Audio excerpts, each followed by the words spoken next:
Hello नमस्कार दोस्तों, मैं रंजीत कुमार। दोस्त आज की इस वीडियो में हम बताना चाहेंगे कि भाई हम रिवीजन कैसे करें। और भाई हम जब रिवीजन करते हैं तो हमें बहुत ही ज्यादा नींद आती है।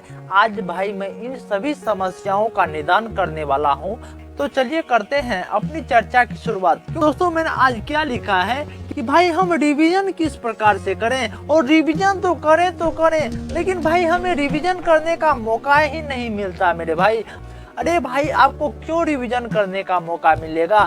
अरे भाई आप ही बताओ तो, यदि आपको खाना खाने का समय मिल जाता है तो हमें रिवीजन करने का समय क्यों नहीं मिलता? क्योंकि भाई ऐसा इसलिए होता है क्योंकि जब आप खाना खाते हो तो आप खाना खाने को इम्पोर्टेंट देते हो, वहीं आप जब रिवीजन क्या करते हो तो उन बातों को आप इम्पोर्टेंट नहीं देते हो, जिनकी वजह से क्या होता है कि आपको रिवीजन करने का समय नहीं मिल पाता। अरे भाई आज मैं आपको दो टाइप का रिवीजन बताना चाहूंगा, एक शॉर्ट टाइप रिवीजन, एक लॉन्ग टाइप रिवीजन। तो रिवीजन दो टाइप से करोगे, एक हमारे शॉर्ट टाइप रिवीजन, एक होगा हमारे लॉन्ग टाइप रिवीजन। किस टाइप का रिवीजन करोगे? ये जो आप शॉर्ट टाइप का रिवीजन करोगे ये रेगुलर करोगे, लेकिन ये जो लॉन्ग टाइप का रिवीजन है ये हम 1 महीना 2 महीना पर ये रिवीजन करेंगे। लेकिन भाई आपका प्रश्न होगा कि भाई हम शॉर्ट टाइप का रिवीजन किस प्रकार से करें? अरे भाई हम रिवीजन करना चाहते हैं, आपने बताया कि आप शॉर्ट टाइप का रिवीजन करो, आपने बताया लॉन्ग टाइप का रिवीजन करो, लेकिन हम शॉर्ट टाइप का रिवीजन किस प्रकार से करें वो भी आपको मैं बता ही देता हूँ। अरे भाई जब भी आप शॉर्ट टाइप का रिवीजन करोगे तो क्या करोगे जानते हो? जो भी आपके गुरुजी हर दिन में थोड़ा थोड़ा को जो भी सब्जेक्ट पढ़ाए हैं ना, उनको हम डेली मात्र और मात्र मेरे भाई 10 मिनट ही रिवीजन करेंगे। अब बात आती है कि किस प्रकार से 10 मिनट रिवीजन करेंगे। अरे भाई इस प्रकार से आप रिवीजन कर सकते हो, जो भी आप रिवीजन करोगे ना, जो भी आपके गुरुजी के द्वारा पढ़ाया गया है ना, ऐसा तो जरूरी नहीं कि जो भी हमारे गुरुजी के द्वारा पढ़ाया गया है उसमें हर एक बात इम्पोर्टेंट होगा, ऐसा तो बात जरूरी नहीं है ना मेरे भाई। तो आप क्या करोगे कि जो भी आपके गुरुजी ने पढ़ाया है ना, उनमें से जो भी हमारे इम्पोर्टेंट लाइन होंगे, जो भी उनमें से हमारे इम्पोर्टेंट बातें होंगे, हम उन पंक्ति को क्या करेंगे कि अंडरलाइन कर देंगे। किस प्रकार से अंडरलाइन करेंगे? जैसे इस प्रकार से हमारे जब लिखा हुआ रहता है ना, तो जैसे कि मानकर चलो कि ये हमारे इम्पोर्टेंट पॉइंट है, तो इसको हम क्या कर देंगे, कोई दूसरा कलर से अंडरलाइन कर देंगे। यदि आप इस प्रकार से रिवीजन करने लगोगे, यदि आप इम्पोर्टेंट चीजों को अंडरलाइन करके पढ़ा करोगे, तो आपको क्या होगा जानते हो भाई? आपको नेक्स्ट टाइम जब आपके एग्जाम पास आएंगे तब आपको फायदा होगा। वो भी मैं बताऊंगा मेरे भाई कि लास्ट में आपको एग्जाम टाइम में किस प्रकार से यदि आप अंडरलाइन करके पढ़ाई करते हो, यदि शॉर्ट टाइप में, तो आपको किस प्रकार से एग्जाम टाइम में भी फायदा होगा। लेकिन आपको यह वीडियो लास्ट तक देखना होगा, तब आपको पता चल पाएगा। और साथ ही साथ मेरे भाई यदि आप शॉर्ट टाइप रिवीजन करोगे तो और आपको क्या करना होगा कि आप जो भी रिवीजन क्या करते हैं उसको हम एक्टिव मोड में रिवीजन करेंगे। तब आपका प्रश्न होगा मेरे भाई कि हम किस प्रकार से एक्टिव मोड में रिवीजन करें।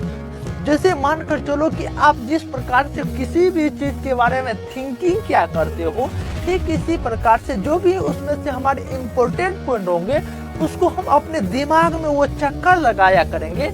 आज मैंने ये पढ़ाई किया, आज मैंने ये किया। इस प्रकार से यदि आप रिवीजन करोगे, ये मेरे भविष्य के लिए फायदा हो सकता है।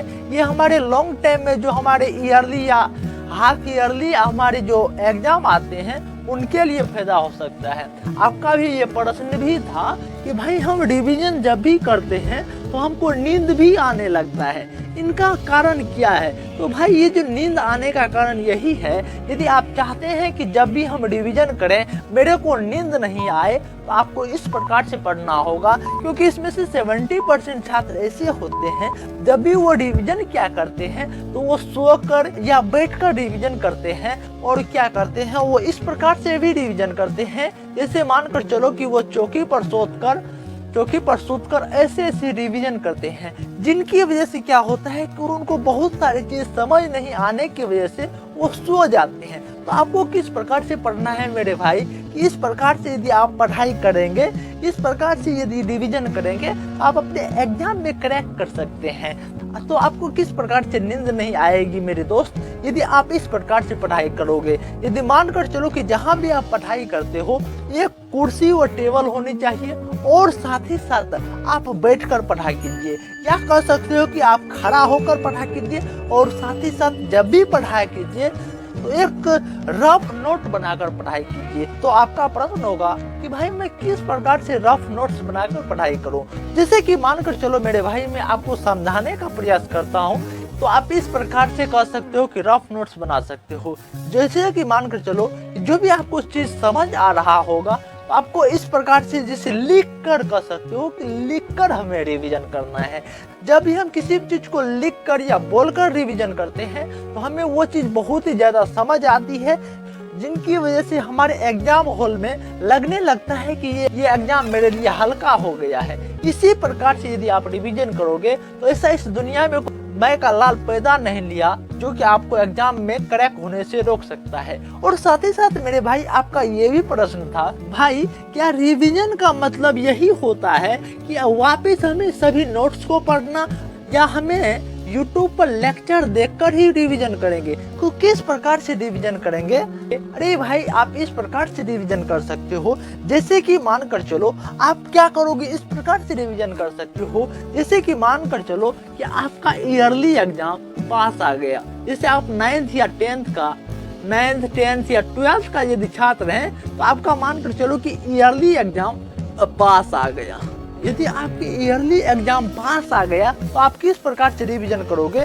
जैसे कि मैंने आपको शुरुआती पीरियड में बताया, जो भी आपने नोट्स बनाए थे, यदि आपने जो शॉर्ट टाइप रिवीजन में से जो कि अंडरलाइन इंपॉर्टेंट पॉइंट किए थे, यदि उन सभी पॉइंट को यदि आप ईयरली पास जो आया है एग्जाम, यदि उनमें उन सभी चीजों को अंडरलाइन करके पढ़ेंगे, तो जो भी हमारे लास्ट में इस प्रकार से फायदा हो सकता है। जैसे कि मानकर चलो ईयरली एग्जाम जब आपके पास आया था, तो जो भी हमने शॉर्ट टाइप रिवीजन किया था उन सभी पॉइंट को पढ़ना है। साथ ही साथ हमें इस प्रकार से पढ़ना है, यदि आपने खुद का नोट्स बनाया है तो आपने मानकर चलो कि सोने में सुहागा है। इसी प्रकार से आप रिवीजन कर सकते हो, इसी प्रकार से आप अपने माता पिता के सपने को साकार कर सकते हो। यदि आप इन प्रकार से रिवीजन करोगे तो आप अपने एग्जाम में बहुत ही कम समय में सफल हो सकते हो। तो दोस्तों कहा जाता है ना कि मुश्किलों से भाग जाना आसान होता है, हर पहलू में जिंदगी का इम्तिहान होता है, कि डरने वालों को मिलता नहीं है कुछ जिंदगी में, लड़ने वालों को कदमों में जहान होता है। तो दोस्तों यदि आपको यह वीडियो पसंद आया होगा तो आप लाइक कमेंट सब्सक्राइब जरूर करोगे। नमस्कार मेरे भाई।